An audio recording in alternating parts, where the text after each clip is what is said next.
The 20th ordeal. When the herd celebrates your silence, I see you standing at the precipice, my friend, where the 20th trial carves its mark into your flesh. You have endured 19 crucifixions before this, each one a hammer blow that should have shattered you, yet here you remain. But now something peculiar occurs. They celebrate your silence. The mob that once demanded your head now throws flowers at your feet, not because they love you, but because they believe they have finally domesticated you. They smile because they think the wild animal has learned to eat from their hand. They think your silence is submission. How wrong they are. Your silence is not defeat, it is concentration. It is the eagle withdrawing to the highest peak before the dive. It is the serpent coiling before the strike. The herd mistakes stillness for death because they have never known the stillness that precedes birth. They celebrate because your absence validates their comfort, their mediocrity, their desperate need to believe that nothing transcendent exists above their gray existence. Let me strike this bell with the hammer and listen to its resonance. Your silence terrifies them more than your screams ever did, but they dare not admit this truth to themselves. So they perform this grotesque theater, this celebration, to convince themselves that the danger has passed. Meanwhile, you sharpen your vision in the solitude they think is your prison. But before we descend deeper into this abyss, before we unearth the genealogy of this 20th ordeal, I must tell you something crucial. For those among you whose ears can truly hear, whose hearts still beat with the courage to transvaluate all values that poison you, I have left a trilogy, a weapon forged in the fires of reality, called The 3 Keys to a Prosperous Life. You will find it pinned in the comment below, waiting. But understand this, I do not offer it like the herd offers their charitable poison, their self-help sedatives designed to make you comfortable in your cage. No, this is the hammer I extend to break the locks. But know that the hammer is worthless if your arms refuse to swing it.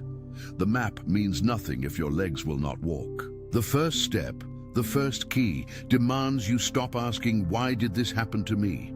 And begin asking, what am I becoming through this? Now let us return to your silence and their celebration. The anatomy of their celebration. A dissection. When the herd celebrates your silence, what are they truly celebrating? Let us not be naive. They are not celebrating you. They are celebrating the death of what you represented, the uncomfortable mirror, the living accusation, the walking reminder that one can choose differently, suffer differently, become differently. The lens of will to power. Your existence, when vocal, when visible, was an assault on their will to mediocrity. Yes, mediocrity has a will too. A will to drag everything excellent down to its level. To create a flat earth where no mountains cast shadows, to remind the valley dwellers of their lowness. Your voice, your questions, your refusal to nod along with their comfortable lies, all of this represented an increase in life force, a vertical movement upward that made their horizontal shuffling appear exactly as it is, the movement of cattle seeking the next patch of grass, nothing more. When you spoke, you disturbed their digestion. The herd's primary activity is the digestion of inherited opinions, the rumination of pre-chewed truths that require no teeth. You forced them to bite into something hard, something that resisted their soft gums. This is unforgivable. The physiological response of the weak to the strong is nausea, but they cannot admit this is nausea. So they call it moral outrage. They call it concern for your well-being. They call it anything except what it is. The body's revolt against food that requires strength to digest. Now that you are silent, their digestion flows smoothly again. The poisoned peace returns. They can return to their slow suicide without the inconvenience of your vitality, reminding them they are dying. This is what they celebrate. They celebrate the return of their comfortable death, but here is the reversal, the transvaluation. Your silence, if wielded consciously, becomes your greatest power. The Chosen One learns that speech in a marketplace of the deaf is not communication, it is a hemorrhage. You were bleeding life force into a void that cannot receive it.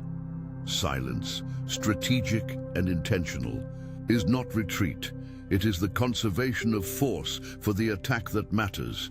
The eagle does not screech at every sparrow. It watches, it waits, it strikes when the strike means something.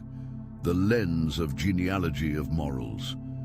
Now we must excavate the historical bedrock beneath this celebration. Why do the weak need to celebrate your silence? What slave morality architecture makes this necessary? Listen carefully. The entire structure of herd morality is built on a foundational lie that weakness is virtue, that the inability to harm others is the same as choosing not to harm them, that their impotence is actually kindness. This inversion, this revaluation of all values by the slaves requires constant maintenance. The moment a master soul appears in their midst, someone who derives their values from within rather than from the herd's approval, someone whose strength is self-evident and unjustified by suffering, the entire edifice trembles. You, in your vocal phase, were a termite in their cathedral. Every word you spoke that came from authentic power rather than resentment was an earthquake threatening to bring down the walls. They had to respond. But how? They cannot attack you directly. The slaves learned millennia ago that direct confrontation reveals their weakness. So they developed more sophisticated weapons: guilt, gaslighting, the weaponization of care. We're worried about you. Translation: your difference makes us aware of our sameness. You're being divisive. Translation: your vertical movement threatens our horizontal comfort. You need to be more understanding. Translation: your standards expose our lack of standards. Why can't you just be happy? Translation: your dissatisfaction implies our satisfaction is settling. This is the language of slave morality, the tongue of resentment, and you, poor suffering friend, probably internalized some of this poison. You probably began to doubt yourself. Maybe I am too intense. Maybe I am the problem. Maybe if I just... No. Stop. That maybe is the first symptom of spiritual cholera. It is the toxin they injected into you, and now it colonizes your thoughts like a parasite. Your silence, which began perhaps as exhaustion, as defeat, as the temporary cessation of hostilities, they interpreted it as surrender, and surrender in the herd's theology is the highest virtue. He has finally seen the light, they think. He has finally accepted his place. This is what they celebrate. Not you, but the death of your difference. But here is the cunning reversal available to the Chosen One. Let them think they have won. Let them celebrate. While they feast on the illusion of your surrender, you are doing something they cannot imagine. You are becoming. You are shedding the skin they wanted you to keep. You are digesting the 19th ordeals in the solitude they mistook for defeat. You are sharpening yourself in secret. The master knows something the slave can never learn. True power requires no announcement. The lion does not justify its existence to the sheep. Your silence, weaponized and conscious, is more dangerous to their world than your speech ever was, because now they cannot track you. You have become illegible to them. And the illegible is always more threatening than the opposing. The lens of Amor Fati. Now we arrive at the most difficult teaching, the one that separates the chosen from the merely wounded. Can you love this moment? Can you say to this 20th ordeal, to this perverse celebration of your silence, return, eternal recurrence, come again, infinite times? Most will recoil. Love being misunderstood, love watching the small soul celebrate what they think is my defeat, impossible. But you misunderstand the teaching. Amor Fati does not mean loving the herd. It means loving what you are becoming through this. It means recognizing that this precise configuration of suffering is sculpting you into a shape that could not exist without it. The statue hidden in the marble is revealed only through the removal of everything that is not the statue. Each ordeal, including this 20th mockery, removes another layer of the false self, the self that needed their approval, that measured its worth by their scales. Your body knows this truth, even if your mind resists it. Have you noticed? In the silence, certain things become clearer. The voices that once occupied your head, their expectations, their judgments, their ceaseless commentary, they grow fainter. And in that faintness, something else emerges, your own voice. Not the reactive voice that responded to them, but the originating voice, the voice that speaks because it must, not because someone is listening. This is the physiological gift of the 20th ordeal. The cellular recognition that you do not need them to survive.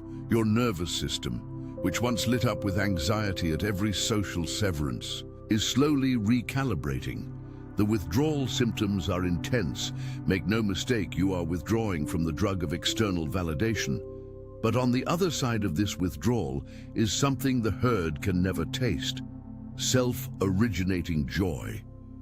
Would you trade this alchemy for their acceptance? Would you return to the cage if they promised to gild it? If your answer is anything but an immediate, ferocious no, then you are not ready. You are still infected. The parasite still lives. But if something in your blood rises at this question, if something ancient and wild awakens and bares its teeth, then you are closer than you think.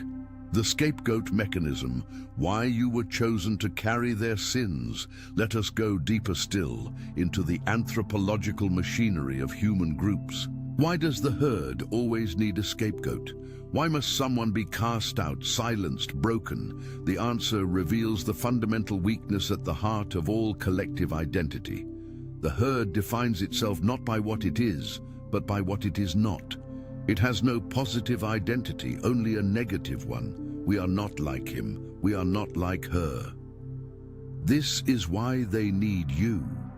You are the boundary marker, the living definition of where the herd ends and the outside begins. Without you, they would have to confront the horrifying possibility that they are not normal. They are just numerous. The lens of will to power. The scapegoat mechanism is a parasitic expression of will to power. Unable to increase their own life force, unable to ascend, the herd increases its sense of power by decreasing yours. This is the arithmetic of the weak. If I cannot rise, I will lower you. If I cannot build, I will destroy. If I cannot create, I will cancel. You felt this, didn't you?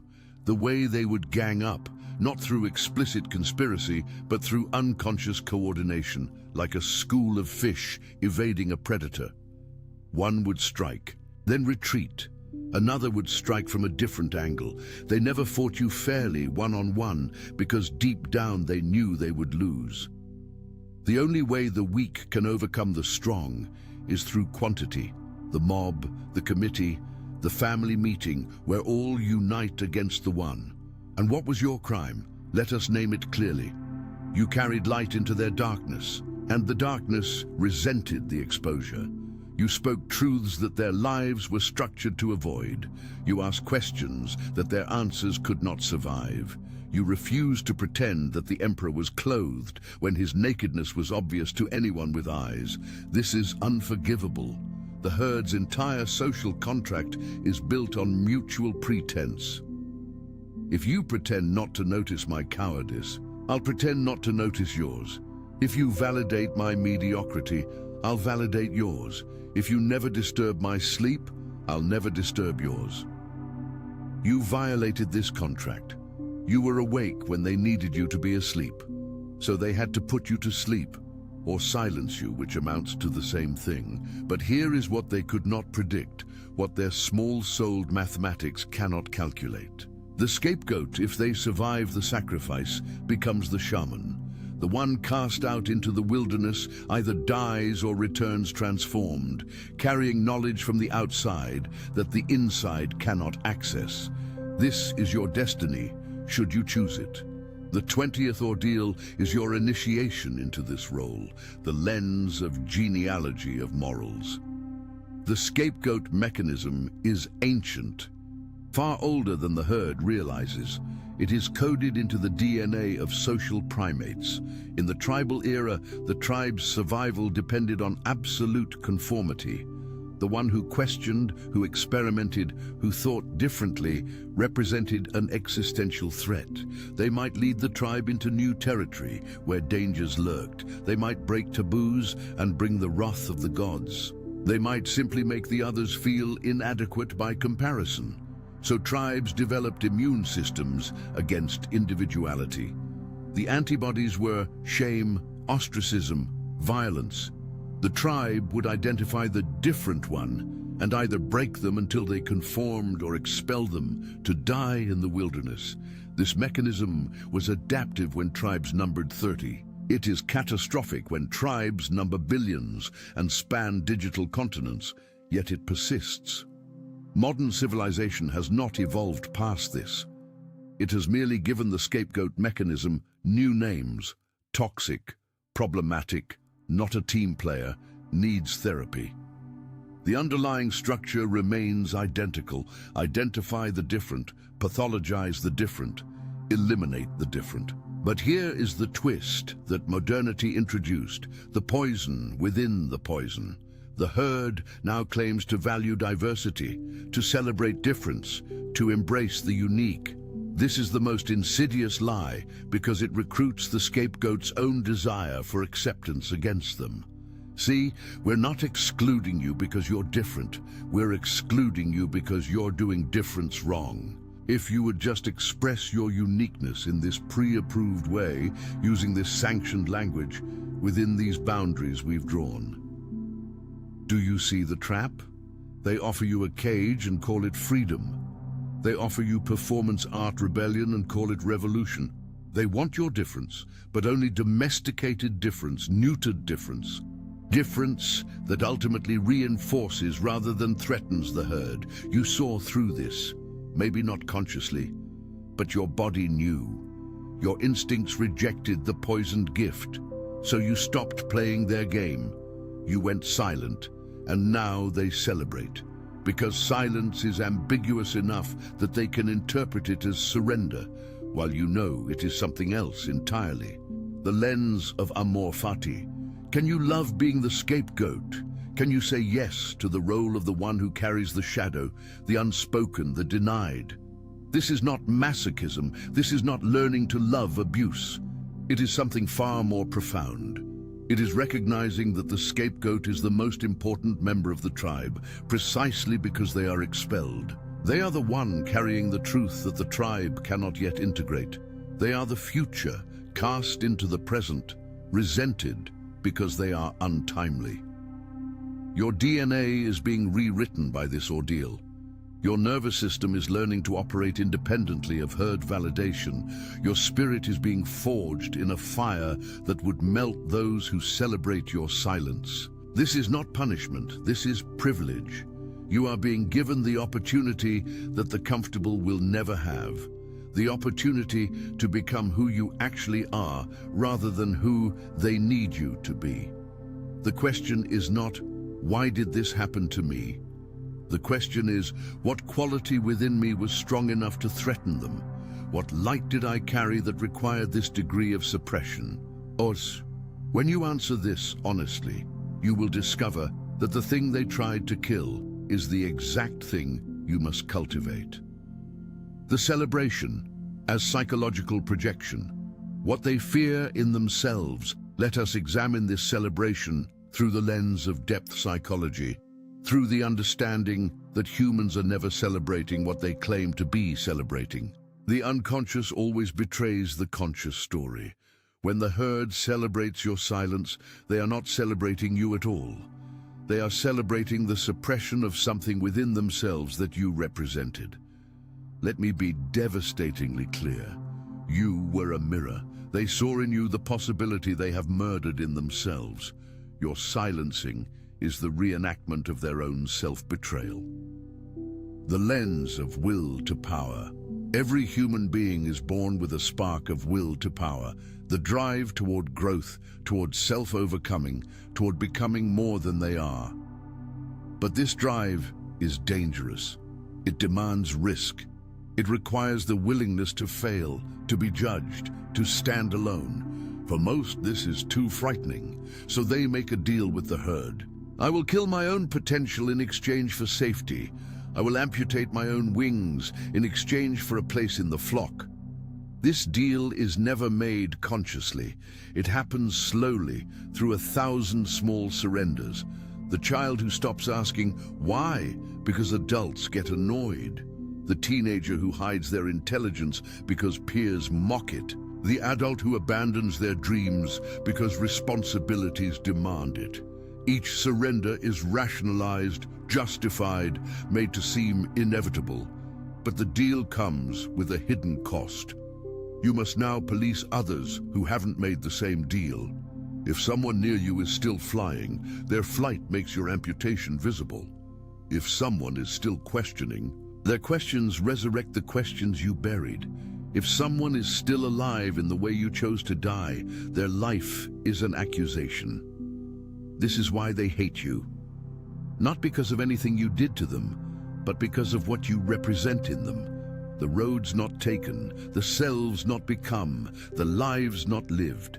You are their ghost of Christmas past, present and future, all simultaneously. Your mere existence asks them the one question they cannot bear. What have you done with your life? So they must silence you. They must celebrate your silence.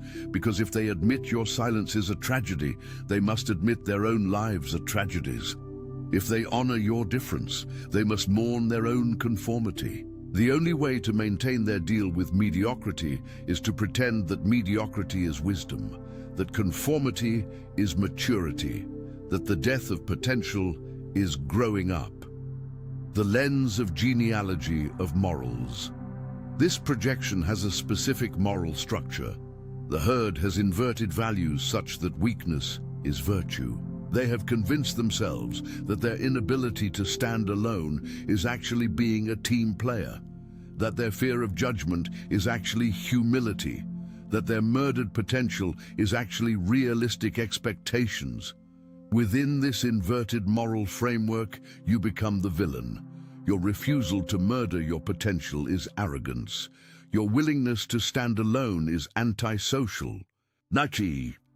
Your authentic suffering is playing the victim. The projection is stunning here. They, who built their entire identity on collective victimhood, accuse you of what they are. Your questions are negativity. Your standards are judgment. Do you see the complete reversal? Everything strong is reframed as weak.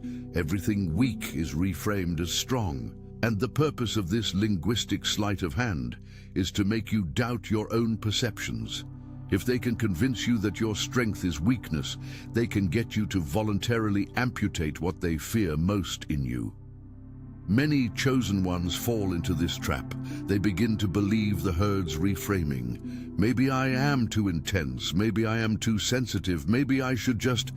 And in the moment you accept their framework, you are finished. You have internalized the enemy. You have become your own executioner.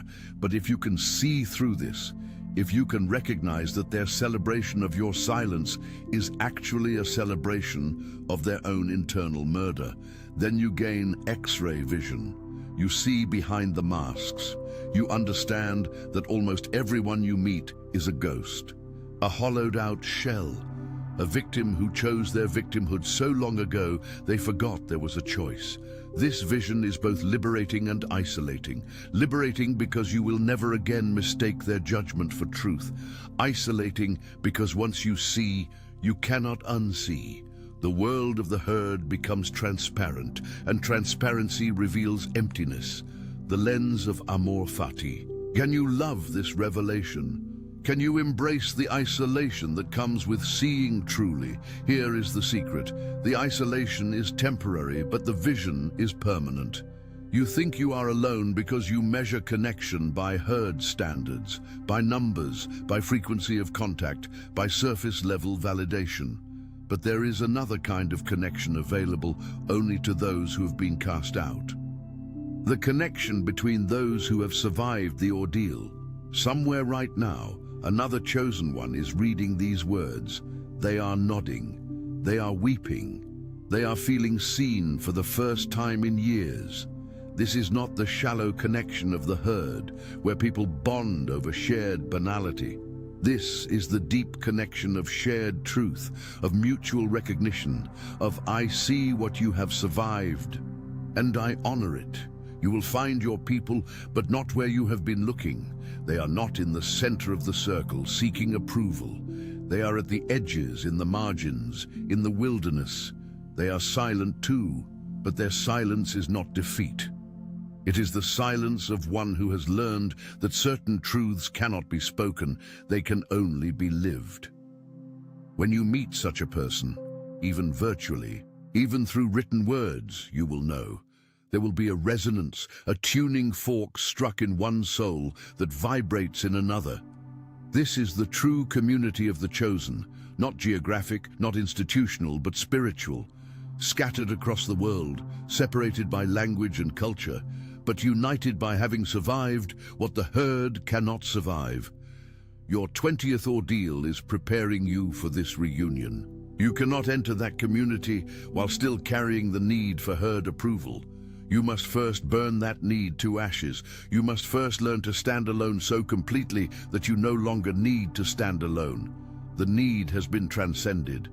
Only then can you truly meet another. The strategic use of silence. From wound to weapon, now we arrive at the practical philosophy, the tools disguised as ideas. How does the chosen one transform the silence that began as wound into the silence that becomes weapon? First, understand the distinction. There are two kinds of silence, and they are opposed in every way. The silence of defeat. This is reactive silence. It emerges from exhaustion, from despair, from the sense that speaking is futile. It carries the energetic signature of collapse. Those who practice this silence walk hunched. Their eyes avoid contact. They believe their silence makes them invisible, but it actually makes them more visible as prey. The silence of power. This is active silence. It emerges from choice, from strategy, from the recognition that silence is itself a form of speech. It carries the energetic signature of coiled potential. Those who practice this silence walk upright. Their eyes meet yours directly. They know their silence unnerves others, and they use this. The journey from the first to the second is the work of the 20th ordeal. You began in the silence of defeat. The herd pushed you there. But if you are reading this, something in you refuses to stay there. Something wants to choose the silence rather than suffer it. This is the beginning of transformation. The lens of will to power. The silence of power is a supreme expression of will to power because it represents the mastery of one's own impulses. The weak person cannot be silent. They must always speak, always explain, always justify. Their speech is incontinence, verbal diarrhea.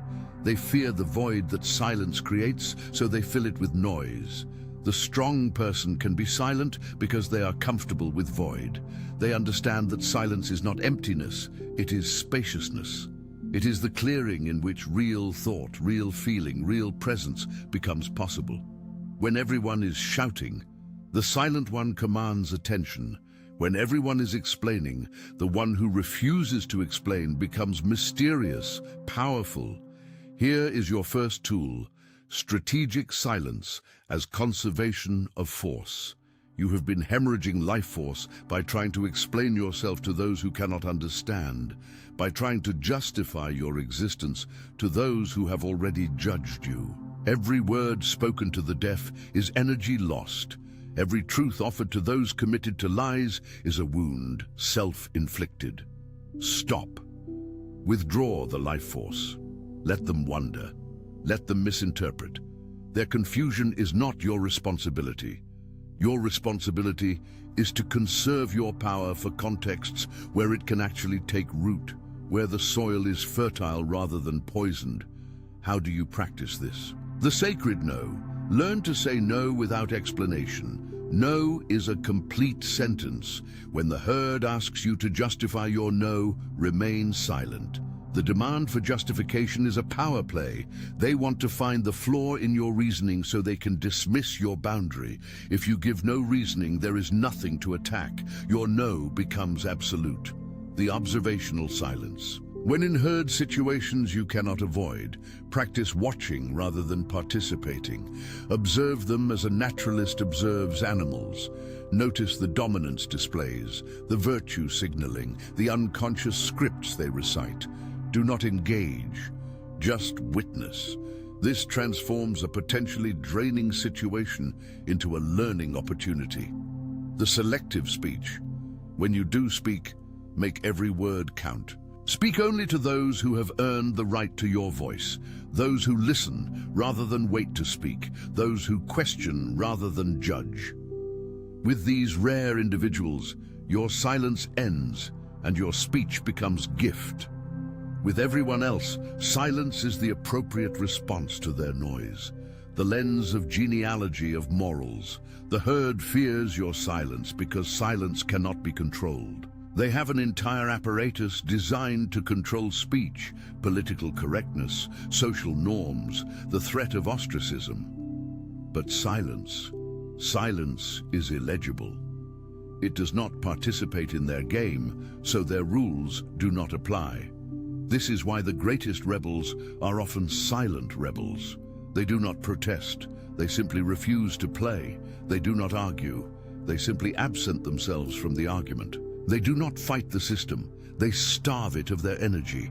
Your silence is more dangerous to their world than your screams ever were, because silence creates vacuum, and vacuum creates pull.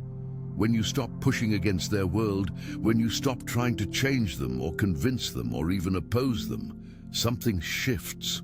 You create a gravitational field around yourself, and those who resonate with your frequency begin to be drawn toward it. This is not manipulation, it is natural law. Like attracts like, but only when like stops pretending to be unlike. Your vocal phase was you trying to translate yourself into their language, trying to make yourself palatable. Your silence is you giving up that translation project. And paradoxically, this is when your true people find you, because you have stopped disguising the signal they were searching for. Here is your second tool, silence as filter. Let your silence repel those who need you to perform. Let it bore those who need entertainment. Let it frustrate those who need answers. Everyone.